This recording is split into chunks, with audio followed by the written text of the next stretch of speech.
நான் 10 ஆண்டுகள் மருத்துவம் படித்தவன். ஆனால் யாரும் என்னை ஊழியத்துக்கு வரும்படி வற்புறுத்தவே இல்லை. ஒரு வாழ்க்கை என்னை தாக்கம் உண்டாக்கி ஊழியத்துக்கு அழைத்ததென்றால் அருமையான ஃபாதர் பெர்க்மன்ஸ் அவர்கள் தான்.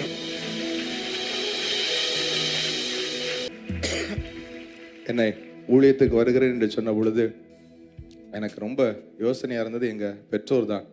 ஏன்னா என்னை படிக்க வைத்தார்கள். என் தகப்பனார் ரொம்ப ஒரு மருத்துவர் தான். அந்த மருத்துவமனையை விட்டு நான் ஊழியத்துக்கு வருகிறேன் என்று சொல்ல பொழுது மனதார அவர்கள் என்னை ஊழியம் செய்ய விட்டு கொடுத்தார்கள், விதைத்தார்கள்.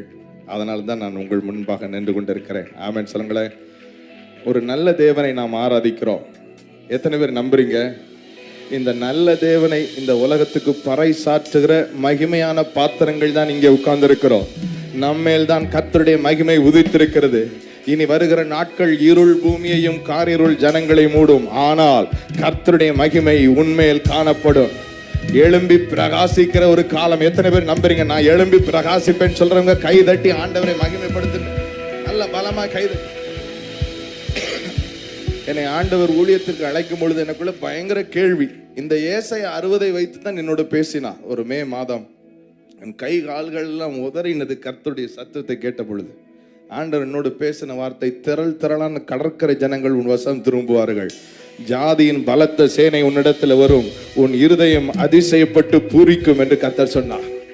அப்போ சொல்லும் போது எனக்குள்ள கேள்வி, மருந்தை பத்தி பேசினா, மருத்துவத்தை பத்தி பேசினா நான் பேசினா கேட்பாங்க, வசனத்தை பேசினா நான் பேசினா எப்படி கேட்பாங்க, என்ன எப்படி ஏத்துக்குருவாங்க, என்ன வழி இருக்கு, என்ன வாசல் இருக்குன்னு நான் கேள்வி கேட்ட நாட்களை திரும்பி பார்க்கிறேன்.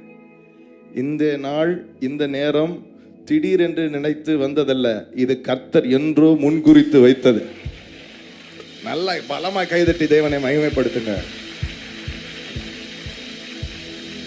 அப்பொழுதுதான் ஆண்டவர் தந்த பாடல்கள், அந்த பாடல்கள் வாசல்களை திறந்தது. ஆமென். முதலாக ஒரு பாடல், அந்த பாடல் உங்களுக்கு தெரியும்.